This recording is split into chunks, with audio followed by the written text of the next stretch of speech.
कहते हैं कि कितना भी विद्वान हो, कितना भी बलवान हो, लेकिन जब वह भौतिक चीजों के पीछे अपनी तमाम शक्तियां लगा देता है तो अंततः पराजित होता है।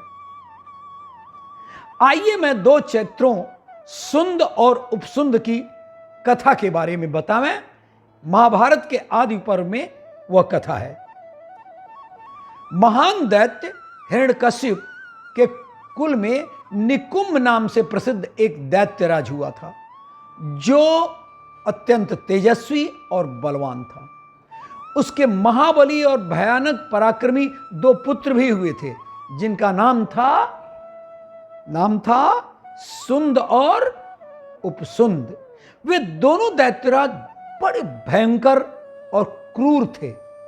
उनका एक ही निश्चय होता था, वो दोनों एक ही निश्चय होता था, एक ही कार्य के लिए वो आगे बढ़ते थे। उनके सुख और दुख भी एक ही प्रकार के थे, साथ साथ रहते थे।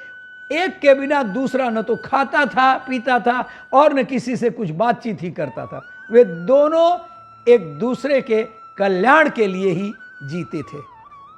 बहुत गहरा भातृप्रेम था। उनके शील और आचरण भी एक से समान थे।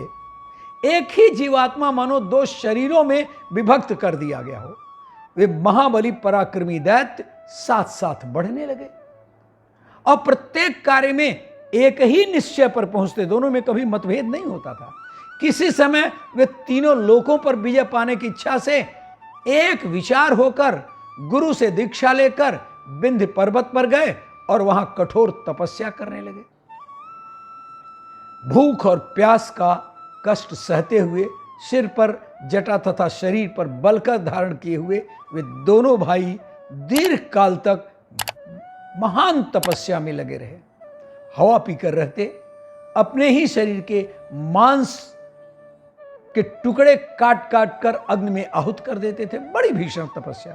तदंतर बहुत समय तक पैरों के अंगूठे के अग्रभाग के बल पर खड़े हो, दोनों भुजाएं ऊपर उठाए, एक टक से दृष्टि से देखते हुए दोनों व्रत धारण करके तपस्या में संलग्न हो रहे।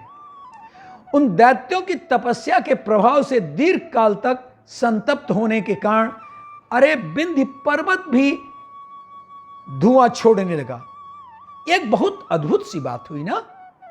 उनकी उग्र तपस्या देखकर देवताओं को बड़ा भय हुआ। वे देवतागण उनके तप को भंग करने के लिए अनेक प्रकार के विघ्न डालने लगे। कभी रत्नों का ढेर देते, कभी दोनों को प्रलोभनों में डालकर तमाम चेष्टाएं करते, लेकिन वो महान व्रतधारी दैत्यों ने अपने तप को भंग नहीं किया। तब ब्रह्मा द्वारा सुंद उपसुंद के पास उपस्थिति हुई। संपूर्ण लोकों के हितैषी साक्षात भगवान ब्रह्मा ने उन दोनों महान दैत्यों के निकट आकर उनसे इच्छानुसार वर मांगने को कहा। तदनुसार पराक्रमी दोनों भाई यानी सुंद और उपसुंद भगवान ब्रह्मा को उपस्थित देखकर हाथ जोड़कर बोले, एक साथ बोले, भगवान यदि आप सचमुच में हमारी तपस्या से प्रसन्न हैं तो हम दोनों को संपूर्ण माया के ज्ञाता और शत्रुओं को समाप्त करने के लिए बल इच्छा अनुसार धारण करने वाले भी हम लोग हो जाएं और अमर हो जाएं। सबसे बड़ी बात, अमर हो जाएं। ब्रह्मा जी ने कहा, भाई अमृत के सिवा तुम्हारी सब मांगी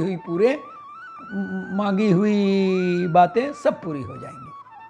तुम मृत्यु का कोई दूसरा ऐसा विधान मांग लो जो तुम्हें देवताओं के समान बनाए रख सके। ऐसा संकल्प करके तुम लोगों ने ये बड़ी भारी तपस्या की प्रारंभ की थी, तो भी तुम लोगों को अमर नहीं बनाया जा सकता। सुंदर उपसुंद तब एक वैकल्पिक व्यवस्था करके बोले, पितामह तब हमें यह वर दीजिए कि हम दोनों में से एक दूसरे को छोड़कर तीनों लोकों में जो कोई भी चर या अचर भूत है उनसे हमें मृत्यु का भय न हो। अरे सोचते थे कि दोनों भाई एक दूसरे को मारेंगे नहीं और बाकी किसी का से मरना नहीं है। ब्रह्मा जी ने कहा, तुमने जैसी प्रार्थना की है तुम्हारी वह मुंह मांगी वस्तु तुम्हें अवश्य दूंगा। उस समय दोनों दैत्यों को यह वरदान देकर और उन्हें तपस्या से निवृत्त करके ब्रह्मा जी ब्रह्मलोक चले गए। फिर वह दोनों भाई दैत्यराज सुंद और उपसुंद यह अभीष्ट वर पाकर संपूर्ण लोकों के लिए अवध्य हो गए और अपने घर लौट आए।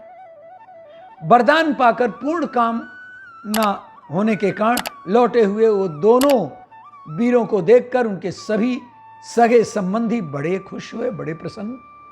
फिर उन्होंने जटाएं कटाकर मस्तक पर मुकुट धारण कर लिया और बहुमूल्य आभूषण तथा निर्मल वस्त्र धारण करके ऐसा ऐसा प्रकाश फैलाया मानो असमय में ही चांदनी छिटक गई हो, क्योंकि माया उनको प्राप्त हो चुकी थी भगवान ब्रह्मा के द्वारा, और दिन रात एक समान रहने लगे। उनके सभी संगे संबंधी आमोद प्रमोद में डूबे रहते थे। हर घर में उन दैत्यों के खाओ भोग करो मौज करो गाओ पियो का शब्द गूंजता रहता था। इच्छा अनुसार वो रूप धारण करने वाले थे। वर्षों तक भांति भांति के खेलकूद और आमोद प्रमोद में लगे रहे, किंतु यह सारा समय उन्हें एक दिन के समय लगा। सुख का समय बड़े जल्दी बीतता है। सुंद और उपसुंद ने बड़े बूढ़े की सलाह से दिग्विजय के लिए यात्रा की।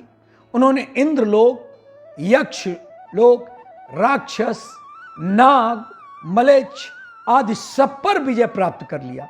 सारी पृथ्वी अपने वश में करने की चेष्टा की। दोनों भाइयों की आज्ञा से असुर घूम घूम कर ब्रह्मर्षि और राजर्षियों का नाश करने लगे। अग्निहोत्र का अग्नि उठाकर पानी में फेंक देते, तपस्वियों के आश्रम को उजाड़ देते, टूटे फूटे कमंडल और कलश के ही दर्शन होते थे, वही बचते थे।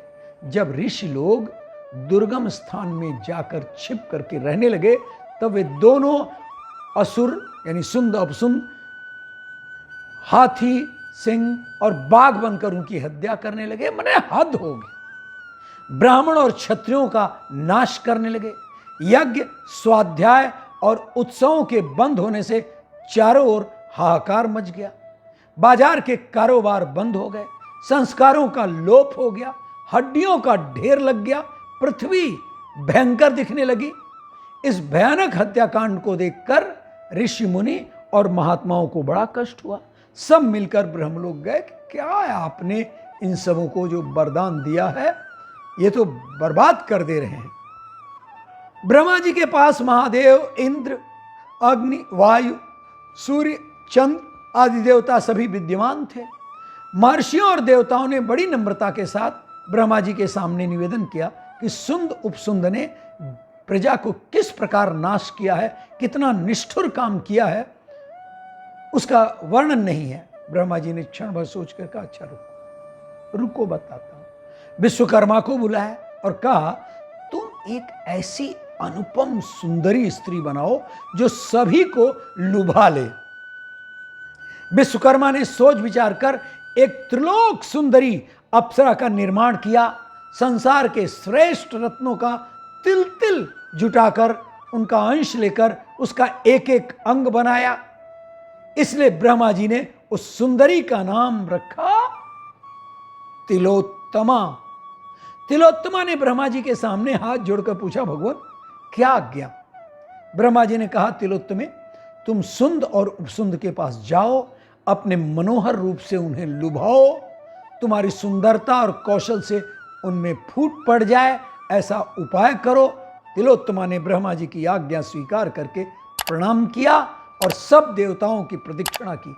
उनके रूप की शोभा देकर देवताओं और ऋषियों ने समझ लिया अब काम बनने में कोई शंका नहीं है।